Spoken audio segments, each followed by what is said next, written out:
Ladies and gentlemen, brothers and sisters, before I begin my show, and it's going to be a powerful show today dealing with the truth behind what's going on in Palestine. I got to give a big shout out to our producer and engineer, Roland, because you have no idea what was going on behind the scenes up until the last few seconds. But thanks to him, we're ready to rock and to roll. Having said that, this is yours truly, attorney Michael Cord, aka Michael X, aka the angriest black man in America. And those of you who don't know where that line comes from, it's a paraphrasing of what the great James Baldwin said. He said to the effect, to be black and conscious in America is to be in a constant state of rage. And what he means by that is not a negative rage, not a destructive rage, but a positive rage, but a constructive rage by going to school and learning and reading and writing and finding out more and more and more about your history and your ancestors and your elders and what was done to them, and then avenge them.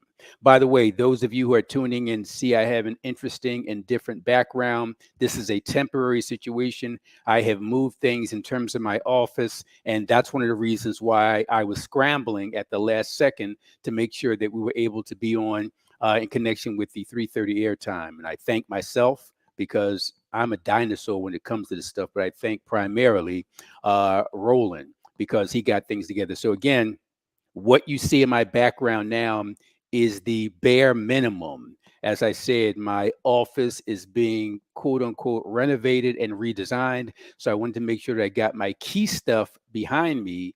But when we come back for the next episode, it's going to be much, much more. You see over my right shoulder, there's at the top, that's Octavius Catto. If you want to know the history of Octavius Catto, combine Malcolm X, Frederick Douglass, Dr. King, and John Lewis as the voting rights activists, put them into one person, and that's Octavius Catto. I'll spend some time in the upcoming segments talking more about this great man, who, by the way, was murdered in Philadelphia because of his voting rights activism. Directly beneath, and by the way, he graduated from and taught at my alma mater, Cheney University. When I graduated in 1982, it was Cheney State College. When he graduated, it was the Institute for Colored Youth. And before that, it was the African Institute. But whatever you call it since 1837, it's now Cheney University. That's Octavius Catto. Directly beneath that, something, if there's any documentation that I'm most proud of in my life, it's this.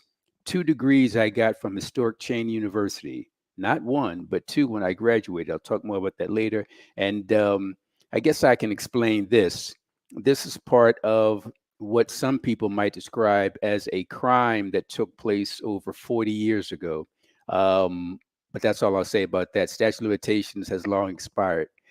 Directly beneath that is my life membership of the Cheney Alumni Association. And then for me, the future of Black America is Black boys. And there's a real strong quote there that I don't have time to get into.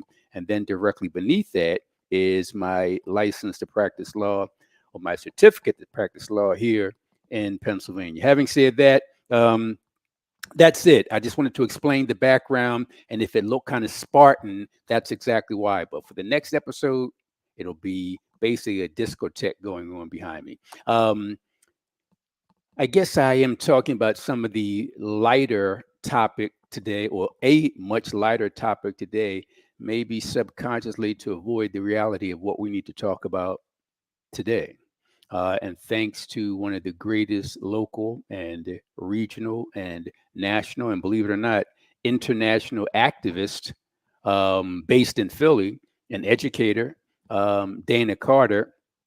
Thanks to her, we're going to find out what's going on right here in Philadelphia when we talk about the Palestinians. And we're going to have Dana up in about 6 minutes at exactly 3:40, and Dana's going to be with us for about 20 minutes. I'm going to talk to Dana about Palestine, and we're going to start at a place that people think is the beginning, but it's not the beginning. It's almost like when people talk about the history of Black folks on this planet.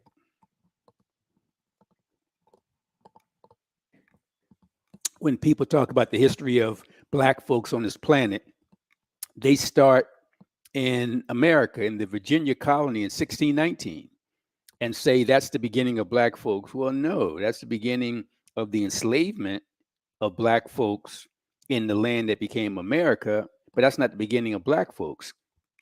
We have a history 300,000 years before that. And that reminds me of what people think they know about what's going on in Palestine, and they start with October 7th, but have no idea that that began decades before 2023.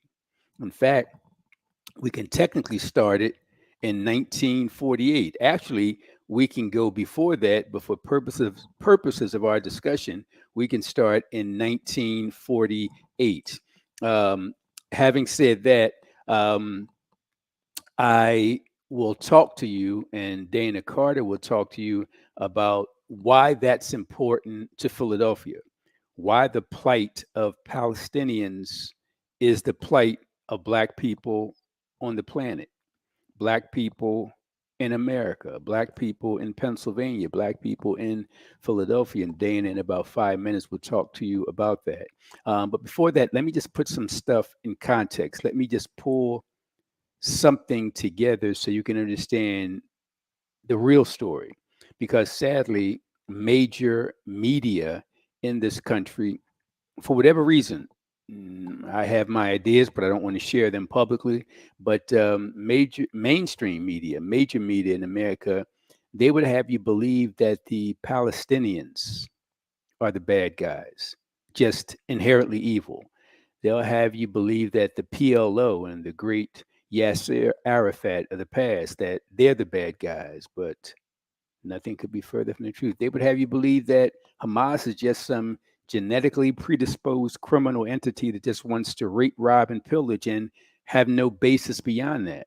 You know, it almost reminds me of the story that white America tells white children today about Denmark Vesey and Gabriel Prosser and Harriet Tubman and any black person, any black person who stood up with so-called violence to end the violence inflicted upon them. In fact, Brother Malcolm said he didn't even call it violence when you engage in self-defense.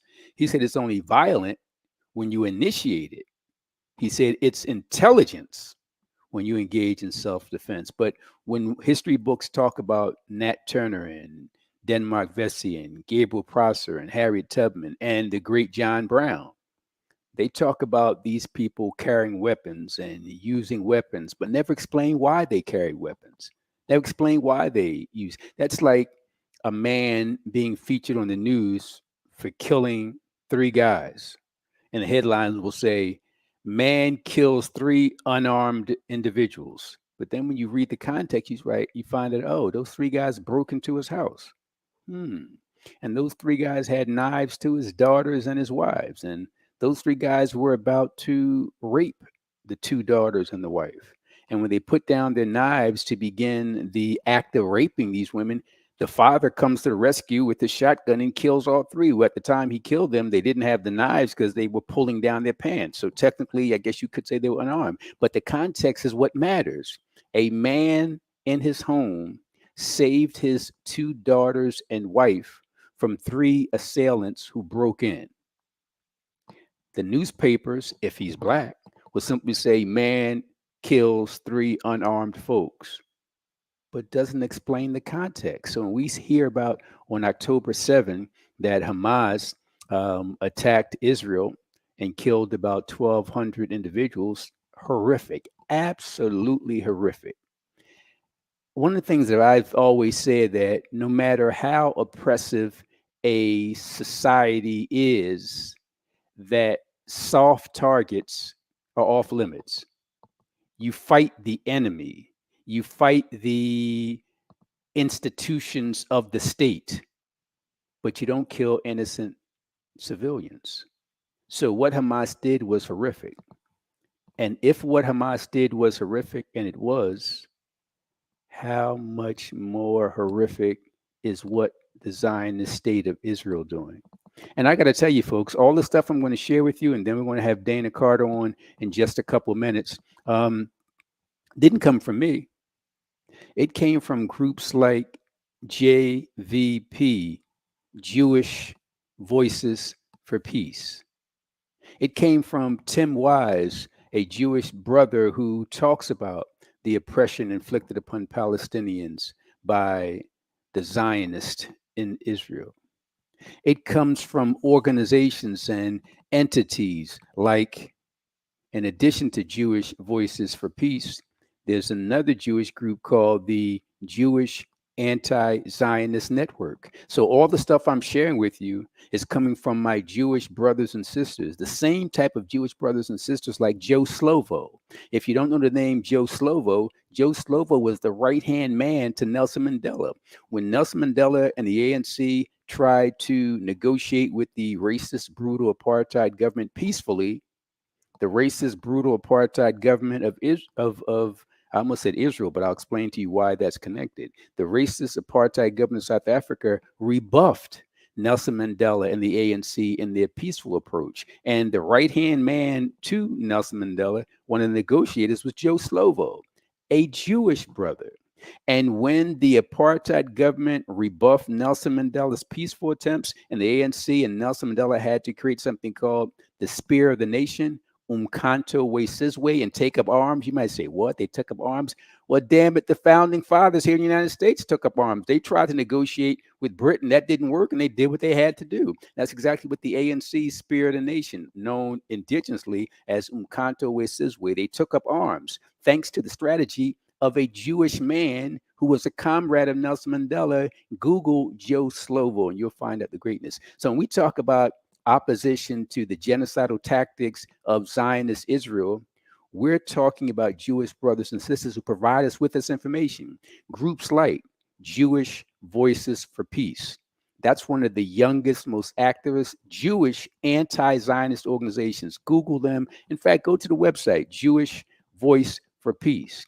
In addition, there's an organization called Jewish Anti Zionist Network. This group was founded in 2008, and they made it clear in their bylaws. They say that this organization consists of Jews who are uncompromisingly committed to struggles for human emancipation. So that's why I'm getting my stuff. I'm getting my stuff from the UN that called correctly Zionism racism. They did that way back in 1991. Well, actually, they did it in 1975. The UN said that Zionism is racism. This is 1975, and then much later in 1991, here comes President George Bush pressuring the UN to revoke its designation of Zionism as racism. But when the UN said it in 1975, they were correct. When the United States tried to get them to rescind it, the United States was wrong. Let's do this, folks. I could just go on and on, but we want to get to Dana Carter, and we will get to Dana Carter in just a couple minutes because we want to have her on for about 20 minutes. So as we're getting Dana on, and she is on, let me just say this. I always joke about Dana being an international activist, but it's really not a joke because she does her thing not only here in the United States, specifically in Philadelphia, but she does it overseas. And you want to know somebody who's really committed to the future. And by that, I mean somebody who's committed to arming our youth, especially our Black and brown youth, arming them not with weapons, but with ammunition of literacy, ammunition of intelligence, ammunition of intellectualism, so that they can grow up and be the kind of person that when James Baldwin, I'm paraphrasing him, when he said to be Black and conscious in America is being a constant rage, Dana Carter teaches them to be angry, to be enraged, but to use that anger, use that rage, and convert it into positive, constructive energy. Having said that, without further ado, my good friend and hopefully yours, Dana Carter. Dana, how are you today? Happy Friday, everyone. I'm doing well, as well as can be considering the circumstances going on in Philadelphia in the world. How are you doing? I'm doing very well, and I'm doing great, in fact, because when it comes to technology, I'm before the dinosaurs. So at the last second, this system, this whole thing wasn't working, because when Right. I moved from one location to the other, I got my IT person to do some stuff, but didn't leave me any instructions. So I had no idea what to do. And then at the last moment, I plugged this in, I turned this on, I spun this around. Next thing you know, I'm here. So it worked. Yeah. Um, You're having reminding me to put my phone on silent just in case, oh you know, somebody calls me. I appreciate the well, reminder.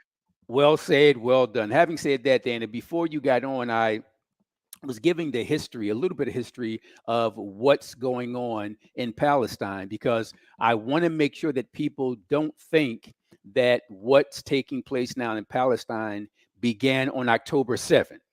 Just like I don't want people to think that the history of Black folks began in 1619 and not 300,000 years before that. So we got to put it all in context. Let me just share a couple of facts, and I want you to tell the audience the group that you're representing and what they do. But one of the things I want to share with people is that when we talk about the place we call Palestine and the place we call the Gaza Strip, where there are about 2.3 million persons, we have to talk about Israel bum rushing the show, as Public Enemy used to say, in 1948, and basically invading the home of the Palestinians and then relegating them to a part of the basement.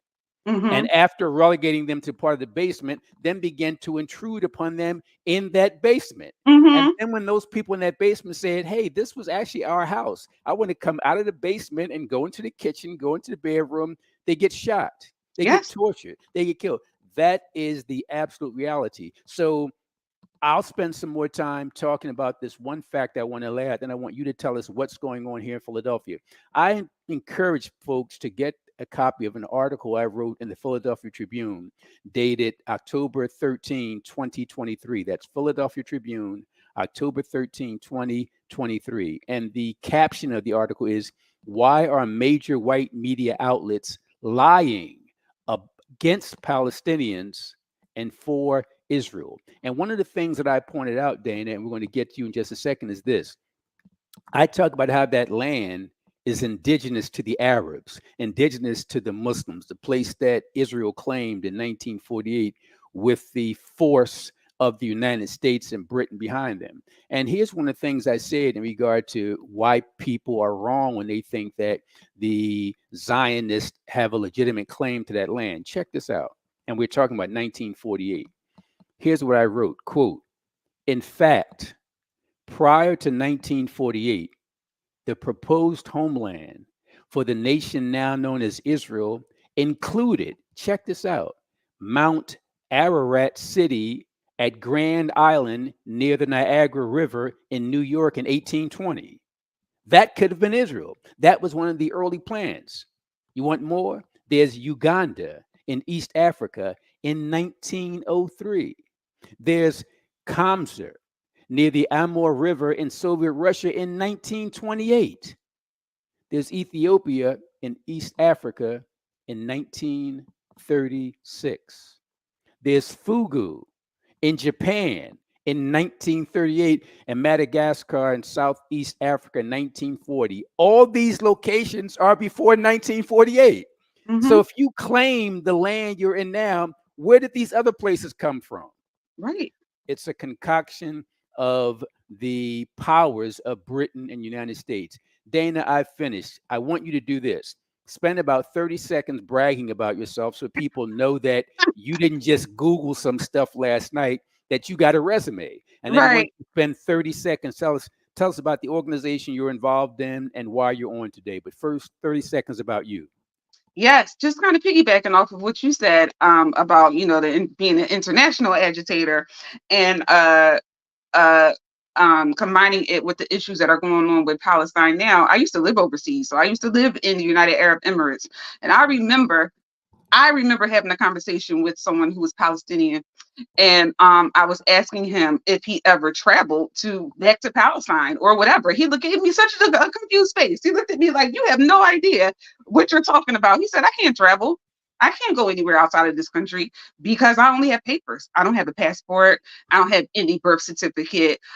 In order to get a passport, they are Dana, let's without." just pause right there, because what you're Mhm. saying is important. These Yes, are documents you need to function, to get jobs. absolutely. Keep going, because Dana, you're making this real. And I people when they hear about Palestine, it's kind of an far off distance thing and it's theoretical, but you're telling us we take for granted a driver's license. We take for granted a passport. We take for Yeah. granted all those things that people normally have, but you're telling us no. Please continue. Yes, I felt a little embarrassed because I felt like me, but I don't know the history. So he told me that they aren't allowed to have that. He's a refugee, living in the United Arab Emirates because his land was stolen. Someone moved into his house. He was ousted by settlers, and then he made his way to the United Arab Emirates. Sometimes there are Arab countries that open their doors up to Palestinian people, and at that time he was invited to go and start a new life in the United Arab Emirates. But he can't leave outside of that country. If you go on the map and you look, you see how small that country is. Like, this is what his Yes. life is. And I understand that sometimes people don't even travel off of the block. But Yes. even if you want to, you have the ability to. You can go and get a passport. You can go and get a birth certificate. You can get a social security card. But imagine being out here in the world with no documentation of your existence Dana, I because of the love the way you make it plain because yeah. you're breaking down in real terms. But before we get to your background, which I'm going to keep pressing you until you start bragging about yourself, you just mentioned the word settler. And I Yes. vaguely remember you telling me in a private conversation, so I'm not going to go into detail, but there are people in Philadelphia Hmm. who will leave their homes in the United States and go to Palestine and take those people's land. There are teachers. Let's be specific, right? Because I'm an educator. There are people who were school district of Philadelphia employees, and they left the district to go settle over in Israel. I'm just telling. Where somebody lived for 30, 40, 50 years. Stole somebody else's house 100%. This is what happens. I know you all hear about the settlers and the violence that happens, but I don't know if you really understand. Like, this is really the reality of the people. They will come and they will cause disruption in their land, in their homes, in their neighborhoods, in their communities, and then as a result of that, they are then coming into America and auctioning off the homes of people who already live in the houses. Like, there are already established communities, and those established communities are getting auctioned off in New York City to the highest bidder. And whoever wins the bid, whoever buys the house, goes over to Palestine and steals the home from people who are living in the house. It's not like they're away on vacation. I just told y'all they Dan, can't go anywhere. and I'm glad you broke down. So I was going to say theoretically, but I changed it to actually, I can go to work if I live in Palestine at 9 o'clock in the morning, come back at 5 o'clock, and there's somebody that just took my house. And there's nothing you can do about it, right? We hear about people who are squatters in America and all this other type of stuff, but there's a remedy for that. No, not over there. You are not. If they are if they steal your home, because what do you call it? If they steal your home, you have no remedy because the Israeli government oversees operations in Palestine. So it's not like you can go and get help from the police no, you have no help. The only thing you could do is just go to another family member and start another life for you and your family. Imagine that. Imagine having a home where you've been for 20, 30 years, and it's in such a volatile area. It's such a sensitive time, and you are surrounded by white supremacists, and those white supremacists have the ability to come and completely steal your home away from you. So this is what the people in Palestine are experiencing and have been experiencing since the land was occupied.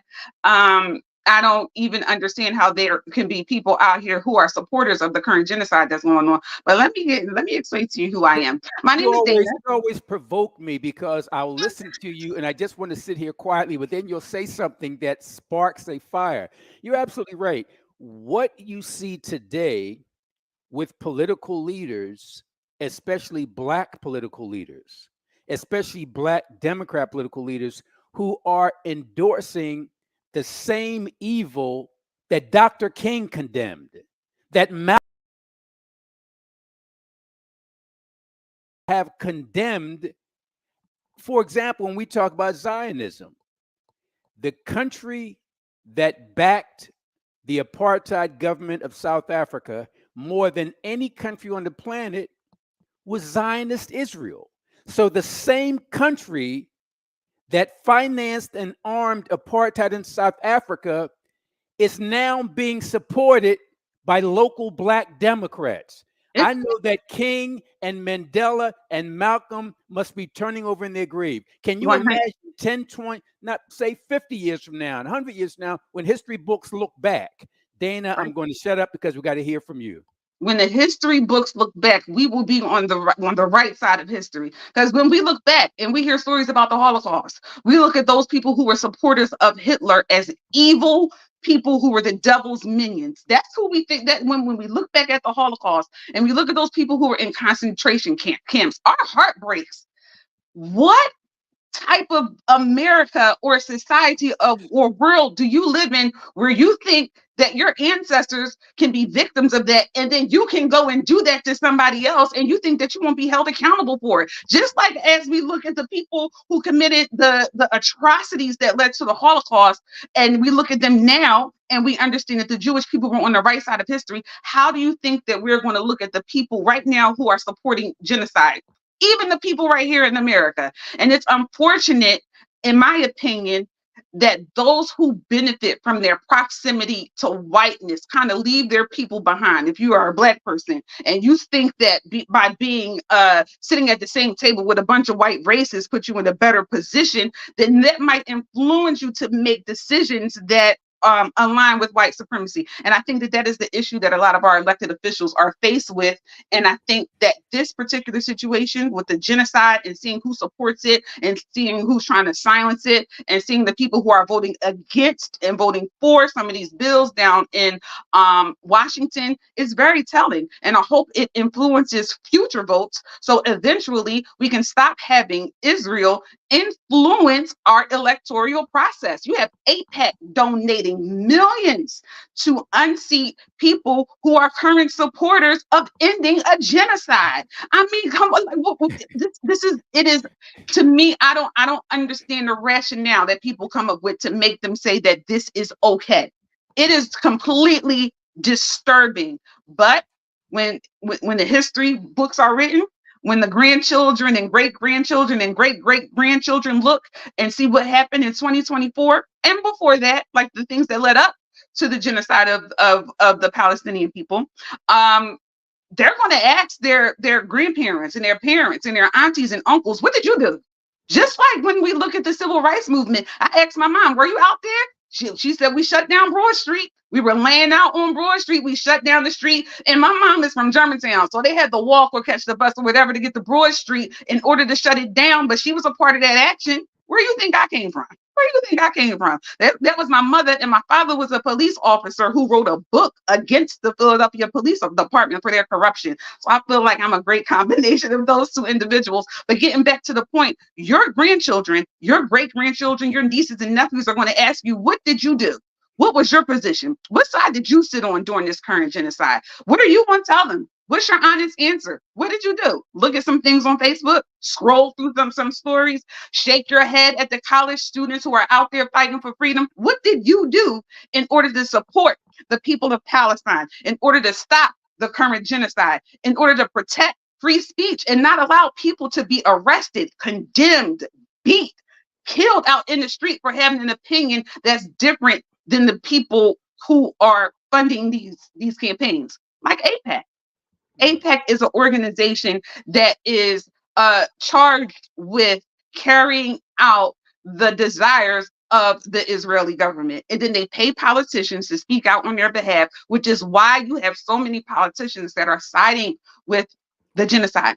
They are siding with genocide supporters. I don't know if they believe in their heart, but they are more dedicated to their seat than they are to the best interest of the people. They are more dedicated to being a politician than they are to listening to the desires of their constituents. Because for the most part, I don't care what side you sit on, Republican or Democrat, Americans are against this current genocide. Americans are not standing with the politicians who are standing with the genocide, which is why Joe Biden is having such a big problem right now. Joe Biden went out and called those protests at universities violent and all this other stuff. But guess what? That was the same banter they used to describe the students at Kent State. That was the same banter that they used to describe the people who were fighting against the Vietnam War. They didn't like Malcolm. They didn't like Martin Luther King. They didn't like Rosa Parks. They didn't like any of the freedom fighters. We only know now that these people were fighting for our best interests. But some people, even Black people, spoke out against those very people who we now look at as leaders of the civil rights movement. So I understand it's a testy time. You know, you people are afraid to speak out because they fear backlash from their employers. They fear being ousted from their friendship circle. But so did the people who helped us get to the position that we are today. I'm speaking about the historically oppressed, the people who helped us get into these positions, the Malcolms, the Martins, the Bayards. Those people right there were condemned as well. So we have to be brave. We have to fight for the historically oppressed. We have to fight against genocide. We have to fight against these corrupt politicians. And we have to fight for the children who are also out here getting silenced, getting harassed, being intimidated by people who are genocide supporters. So we have to, and I'll get into that in a minute. So we have to make sure that we are on the right side of history. And we are listening to Dana Carter. Dana Carter is a local activist, a regional activist, a national activist, and believe it or not, an international activist. But she's bringing it all the way home here to Philadelphia to tell us about one of the leading disasters, human Yeah. rights disasters. Obviously, there are many going on, but one of the leading human rights disasters on the planet today is what's happening to our brown brothers and sisters, including children, sadly, Mm-hmm. children victimized by this. So, Dana, we're eventually going to get to information about you for 30 seconds, and then you're Sure. going to tell us what's going on and why people need to care. So, spend 30 seconds, Dana, filling us in about how impressive your background is. Yes, Mr. Court. You know, if I get to talking, I'll take over your whole show. So you got to keep me focused. All right. So, happy Friday, everyone. My name is Dana Carter. I am an educator in Philadelphia. I am an instructional coach for teachers in elementary schools. Professionally, I have a bachelor's degree in business administration from Delaware State University. I am a proud HBCU graduate and supporter. I am a member of the 239th graduating class of the Philadelphia High School for Girls. And girls, high girls are problems out there trying to save the world. Um, and I got my master's degree from in elementary education from Arcadia University. I have been teaching or in education since 2001. This is my 23rd year. It is my pleasure to cause as much good trouble as possible out there in these streets. And when I go over some of the things that our students and teachers have been experiencing in the school district of Philadelphia, you understand why it's such a need to be out there causing good trouble in the world.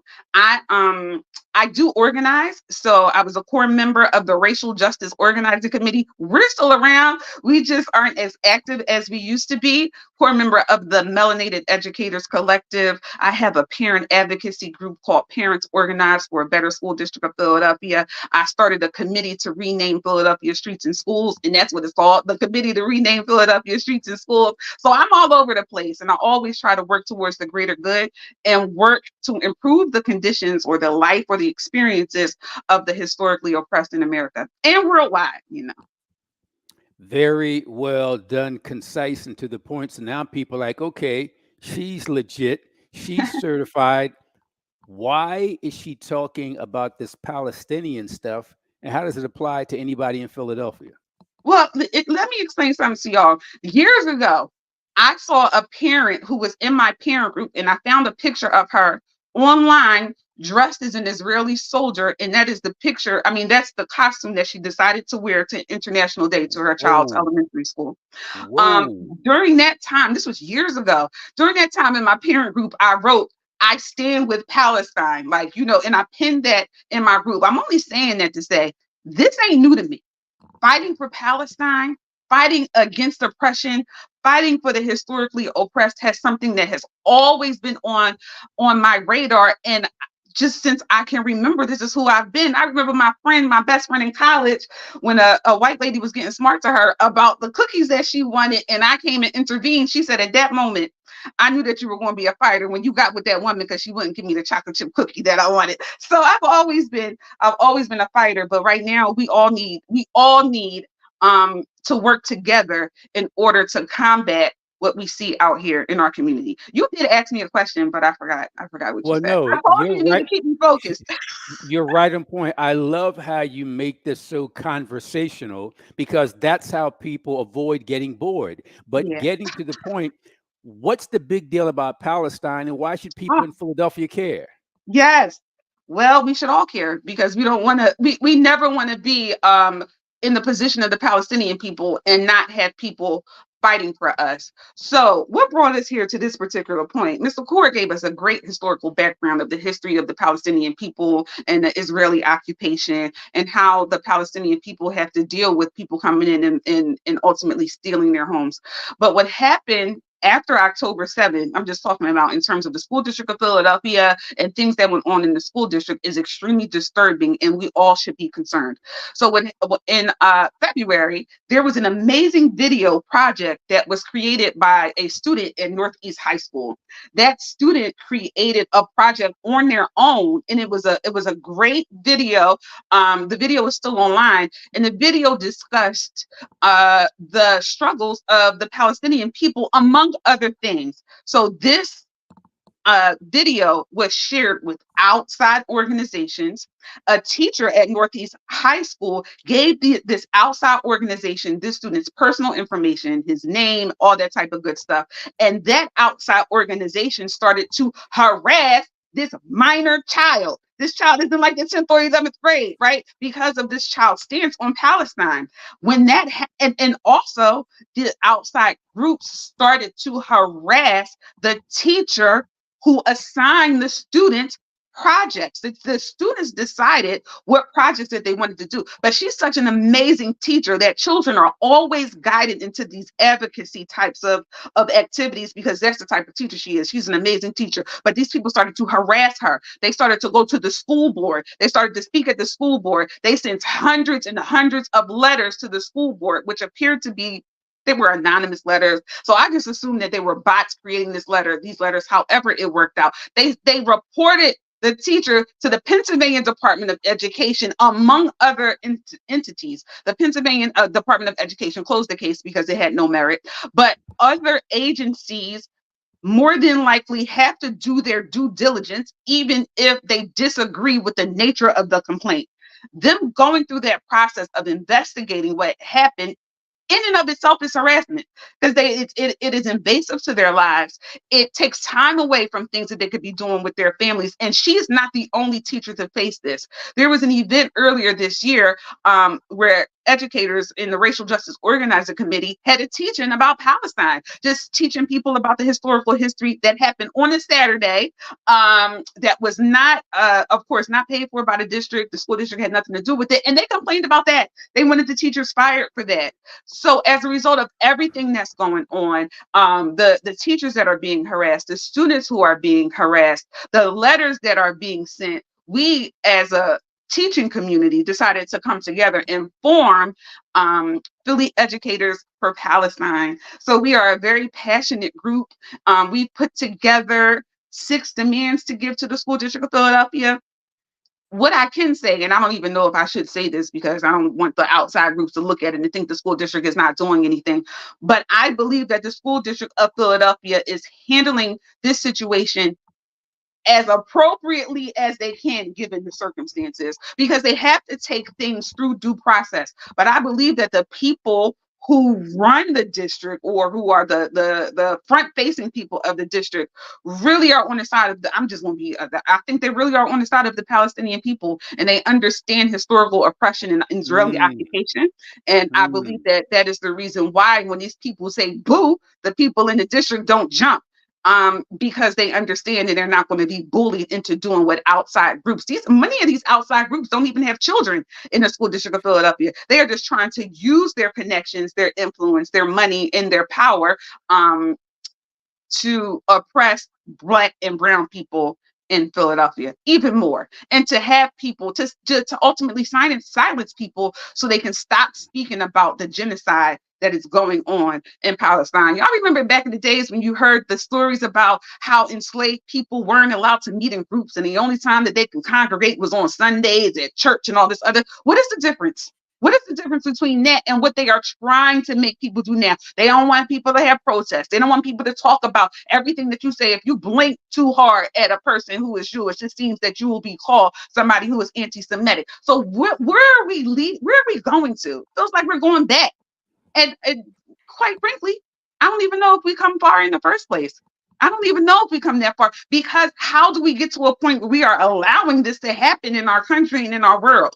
That tells me that we probably haven't made the progress that we think we've made. We are still living under the umbrella of white privilege and white supremacy. So I believe we the historically oppressed, as well as people who are out there who are among the power group, have to come together to organize to make sure that we're doing the best thing, the things that work towards the best interest of the children in our community and the people in our community who are in there being advocates against harm. So In I would fact, like, right there, let's take a quick pause so that people can be reminded of who you are. You are, sure. folks need to know, Dana Carter. She's actually a member of Philly Educators for Palestine. She's giving us some information that's key to understanding exactly what's going on. And although she's an international activist, she's bringing it right here to Philadelphia. But before we hear more from Dana Carter, let me just go back to the article. And I really encourage people to get a copy of my article. Just go to phillytrib.com. That's phillytrib.com. Thanks to our producer, you see it's right there on the screen, phillytrib.com. Type in Michael Cord, Coard, and look for an article that I wrote. It's published on October 13, 2023. October 13, 2023. It's entitled, "Why Are Major White Media Outlets Lying About Palestine and for Israel?" Let me spend 60 seconds highlighting a portion of that before we come back to Dana Carter and find out exactly what the Philly Educators for Palestine are doing. My 60 seconds start right now. In the article, here's what I write. This is just 60 seconds worth.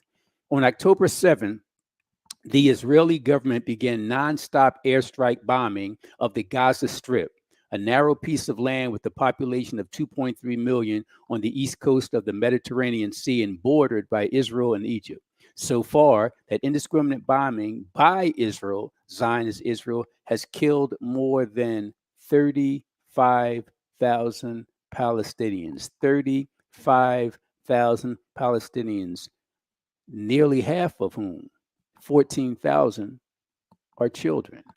The article goes on to read, Israel did this in response to Hamas's attack earlier that same day. That attack and follow-up attacks so far have killed about 1,200 Israelis. That's the context. But you want more context? Let me explain that in my final 30 seconds. This is key. Nobody talks about this in mainstream media. Check this out. Hamas was formed in 1987 at the beginning of the first Palestinian uprising, known as the Intifada, against Israeli occupation. As accurately noted by NPR, Hamas is, quote, an offshoot of the Muslim Brotherhood, a transnational Sunni Islamic group first formed in Egypt, and it wants to create a Palestinian state. It rejects any peace deal with Israel, which it refuses to recognize. Now, follow me on this. But things could have been different.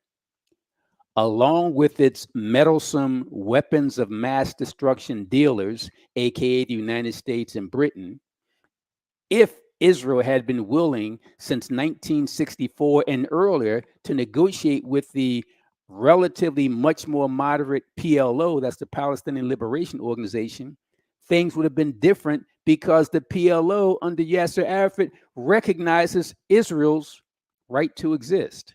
In fact, follow me on this before we get back to Dana Carter. In fact, although the PLO, headed by Yasser Arafat, engaged in armed struggle against Zionist apartheid, similar to what the ANC did when they were headed by Nelson Mandela, who's a close friend of Arafat, engaged in armed struggle against South African apartheid. Now, follow me.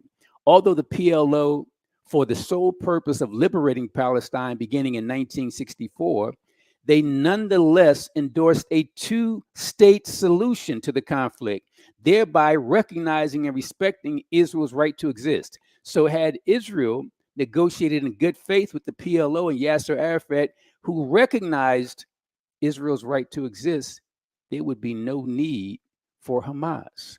I got much more to share with you, but the time belongs to Dana Carter. So, Dana, tell us, what is it that your organization does that the public needs to be aware of? What is it that the Philly Educators for Palestine do? And how can we support?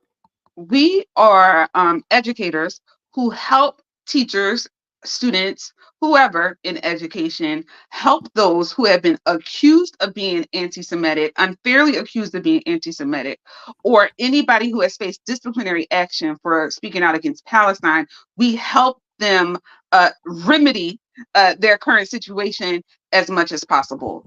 And I know you all see the people who are supporters of genocide out there. They're very loud, they're very vocal. But please I need for you to understand that the people who are against this current genocide are very well organized, very well resourced, and ready to fight for the historically oppressed. We put out a petition. Dana, please repeat that. Please repeat that, because people need to know that they have an army behind them. Please repeat that. And I believe that sometimes people, they do speak out, but what silences them is that they were disciplined and they don't understand that there's an army out here. So please believe that I understand that the people who support the genocide are very loud, they are very vocal, they are very visible out here. But I'm explaining to you that there's a very well organized movement to support the Palestinian people, the historically oppressed, and we are very well resourced, very organized, and determined to fight for the right thing. We will not be silent at all. Ain't scared. And ain't scared. Like, you got to understand what we've been through. We organized stuff in 2020, and we had a whole army of people marching from marching from City Hall to 440 to demand that the school district of Philadelphia right their racial justice wrongs that had come out because the students started to be very vocal about the racism that they were facing at Masterman, Central, Girls High, a lot of the magnet schools. So we definitely have been here before. We are willing to go there again, and we are determined to make sure that people understand that they have support, that they are allowed to use their voice, and that we need them to be out here speaking on behalf of the Palestinian people. So, and Dana, before you go into what the Philly Educators for Palestine have done, are doing, and plan to do, is there any contact information? Is there a phone number, a website, an email address, a social media page? I'm so glad you said that, because I forgot. Because when you were talking before, I was like, I'm going to start by giving them the contact information, because I always forget. And look at that, I forgot. So yes, if you would like to join the movement, please go to Racial Justice Philly at Instagram. On Instagram, Racial Justice Philly, or is it Philly Racial Justice? No, it's Racial Justice Philly on Instagram. That is the Instagram page for the Racial Justice Organizing Committee.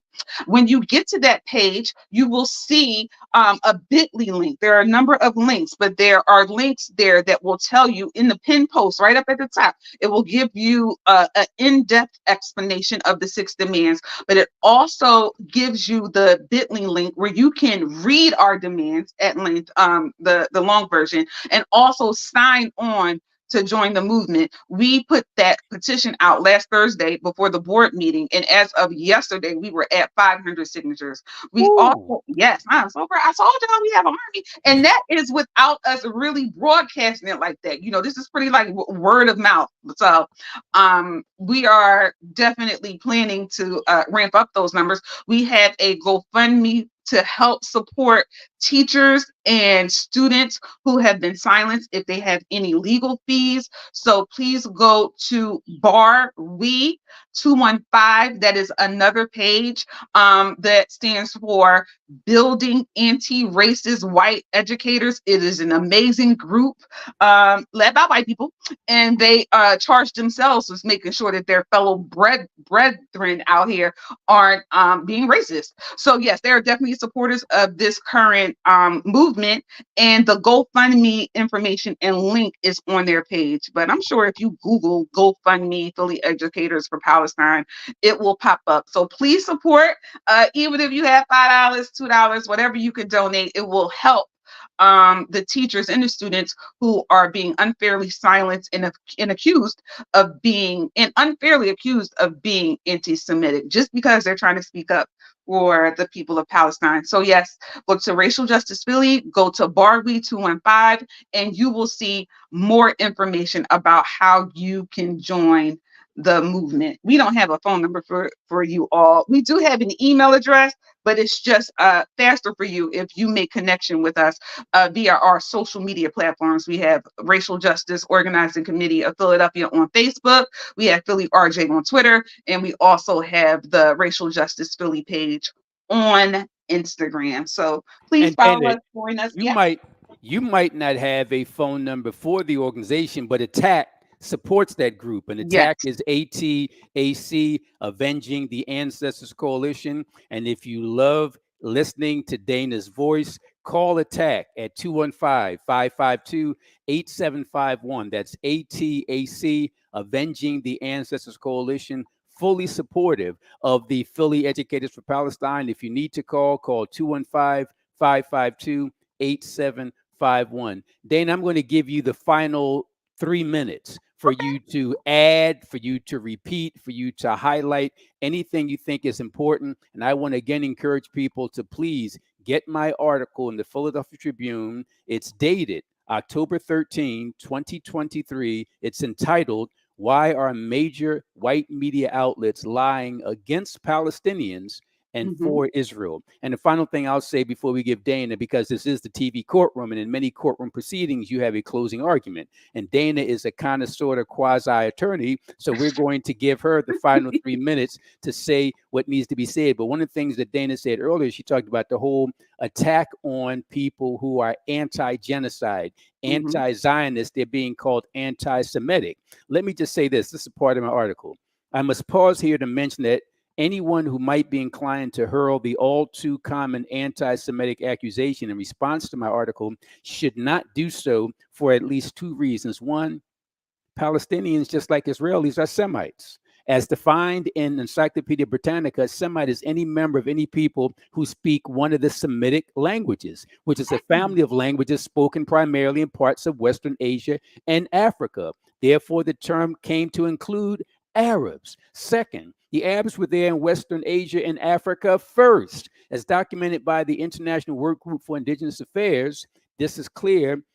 Israel's Arab citizens are indigenous to the region in southern Israel, where they have lived for centuries, quote, centuries as a semi nomadic people long before the establishment of Israel in 1948. It's also not anti Semitic when you got groups like Jewish Voices for Peace, when you got Yeah, groups like Jewish Anti Zionist Network doing the good work. Dana, the final three absolutely. minutes are yours.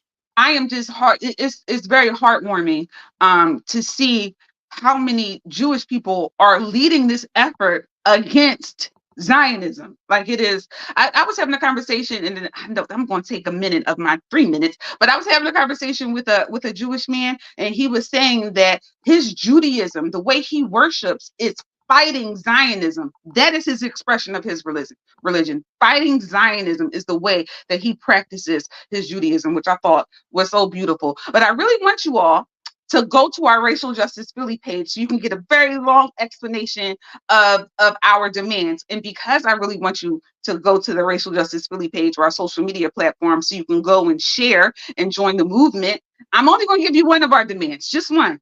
So you can go and look at the remaining five. So our first demand is that we demand that the School District of Philadelphia condemn the ongoing genocide in Palestine, Sudan, Congo, and Haiti. It's going on all over the world, right? It's going on all over. So we want to make sure that the School District of Philadelphia is out there condemning genocide. We don't want people to think that the School District of Philadelphia is okay with teachers being silenced, is okay with students being harassed by outside organizations. We don't want people to think the School District of Philadelphia is okay with genocide. And if teachers are speaking out and students are speaking out against genocide, and then they are being harassed and doxxed by outside organizations by going to the school district and reporting it, and then the school district takes action, that does mean that they are genocide supporters if they do take action, but they haven't. But we want to make sure that they make their position known to the community, because perhaps those people will stop sending hundreds and hundreds of emails against these educators if they understand the position of the school district of Philadelphia. So I invite you to go to the website. I invite you to go to racialjusticephilly.com. I invite you to go to our social media platforms. And I also invite you, on behalf of your children, your grandchildren, your great grandchildren, your nieces and nephews, and your godchildren, to join this movement and be on the right side of history. Dana Carter is again doing an excellent job causing and starting, in this case, good trouble. For more information about Dana Carter, she also has a segment on WURD every Saturday on WURD. That's 96.1 FM, that's 900 AM, and that's WURDradio.com. Every Saturday, she has a segment called Education Conversations, and will be on tomorrow, Saturday. And I think it's part of a segment by, it's either Johnny Cochran or Thurgood Marshall or Michael Cord, one of those three guys, who is the host of that show. Yes. Dana, before we go, final 10, 20 seconds, give us that social media contact information once again. Yes, if you want to join me, I am at Miss Carter 95 on Instagram, MISSCARTER 95 on IG. You can get with the Racial Justice Organizing Committee, Philly RJ on Instagram, I believe, or Racial Justice Philly.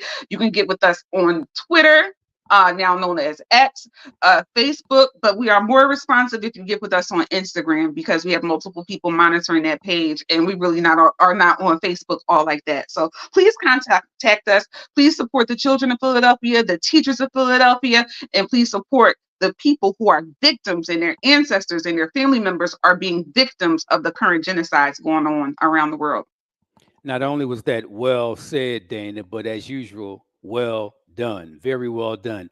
Dana Carter, a strong and vocal member of Philly Educators for Palestine. Folks, we're running out of time. I'm going to end today's show like I end every show. It goes like this: Think Black. I'm out.